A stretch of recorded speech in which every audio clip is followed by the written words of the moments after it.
Good morning. It's very lovely to see you. So you were 11, weren't you, when you first had the symptoms of this, a first attack, actually? Yes. As a bubbly child, and I couldn't keep still. My parents couldn't even get me to sit still for a cartoon. And then all of a sudden they could see I had no energy. Right. They took us off to Winter Wonderland because it was Christmas time. And they could see, something's wrong with Amy, she's got no energy. And the next thing I started getting stomach cramps. They got me home and they got so bad that I actually passed out from the pain. Oh, God. So we went down to A&E and they thought, appendicitis. Yeah.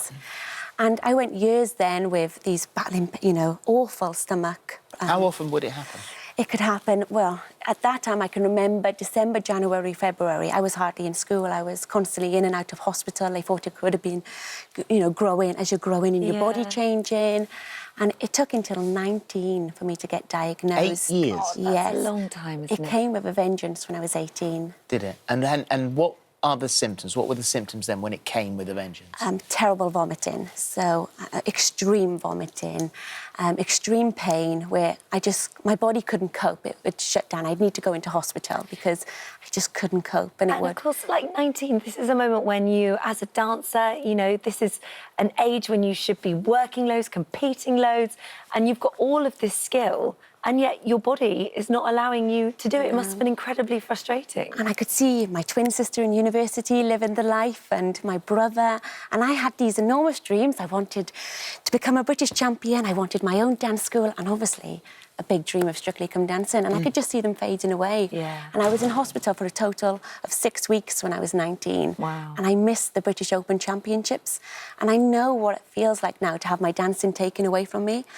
And I got diagnosed and I thought, right, finally, I've got an answer. Now it's time to go and achieve my dreams. I'm not Amy with Crohn's. I'm Amy the dancer. It isn't going to define me. I believe it was meant to happen because I think it made me more determined, it made me stronger. And like I said, I knew how it felt to have my dreams taken away from me, my dancing taken away from me. Was there an element of having to wait for them to balance the correct medication with the right dose? Yes, and that took a few years until I was 21, 22 to, it was all trial and error with medicines this day and age and, and getting the right pain relief, the right anti-sickness.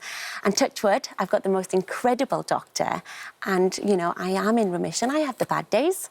But, I'm aware now of my symptoms a lot more. I know my body, I understand, I know what diet, I know the triggers. So if I get a symptom, I'm onto it immediately. Right, because I was going to say, how does it impact your work now? Because we know, for example, with Strictly, how intense that time is and the hours you have to put into that. And if you suddenly were to get an attack, it's not your own career, it's also the responsibility you have for your celebrity partner. Yeah. Positive attitude is the best mentality. And I remember my doctor sitting me down saying, if you want to achieve these dreams, Amy, you've got to be positively strong.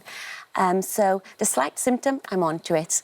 And the production team on Strictly are incredible. I ring the dance team up and I say, oh, this, and straight away we're on top of it. And so is my doctor. He is amazing. Good. Who in the team there knows about it? And I know that Oti, who you've lived with for a little while. Yeah, so all the Strictly dancers know. It's not something, I don't want sympathy, so it's not something I'll just sit and talk about. And sometimes they probably look at me and think, oh, Amy's not right today. And I think they all deep down know.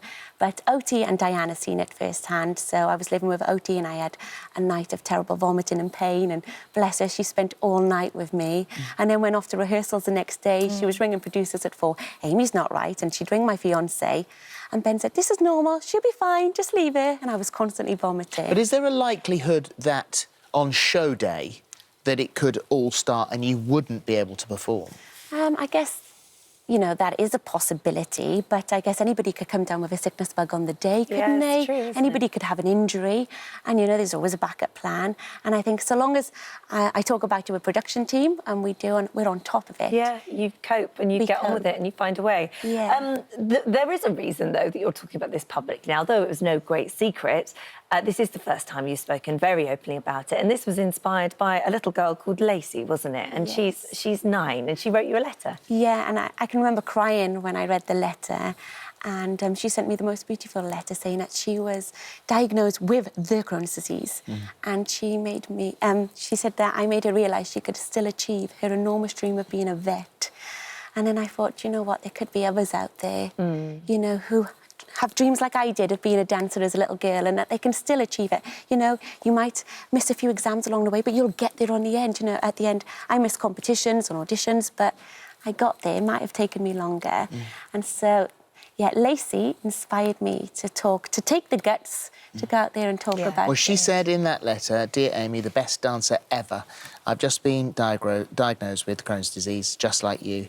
After researching the Crohn's disease, I find it inspiring to see you dance on Strictly, and knowing that you've got your own dance school, that you haven't allowed the illness from stopping you accomplishing your enormous dreams. You've made me realise I can still accomplish my enormous dream of being a vet. It would be the best thing ever to see you in person." Hopefully that'll happen at some stage. That's Lacey Ann Timms, who's 9 years old. Oh, well done, and what a Lacey. lovely thing. And it's the same here. Sharon says, "I'm so glad to see Crohn's being spoken about publicly. Before my daughter was diagnosed last year, we knew nothing about it." Nicola says, "It's good to see this invisible disease being spoken about. I was diagnosed in October and I'm still getting to grips with it." And it's so important that you do speak out. Yeah, and maybe I was diagnosed earlier had I spoke about certain embarrassing symptoms. You know, when you're in a classroom and you've already been to the toilet a few times, it's embarrassing to put your hand up and ask to go again. And certain symptoms, you know, you don't want to tell your doctor. You know, it's embarrassing. And I think if we raise awareness, if we talk about it, take the guts to talk about it. Well, this is, you're working with the Crohn's and Colitis UK charity. It Takes Guts is their new campaign. The 19th of May, they're encouraging everybody to break the stigma and talk more openly, like you say, so that this isn't an embarrassing problem. It's just something like you. It's in part of your life, but it doesn't define your life. Totally. All right. And back on Strictly 2019? Yes, can't wait. Counting down the weeks now. Be here before we know it. Yeah? How long have you got to go? Well, it's back on the screens in September, so pro rehearsals start in August. I can't wait. Well, we look forward to seeing you. Yeah, on that. I can't Thank wait. you very much indeed. Thank you. you. Lovely to see you.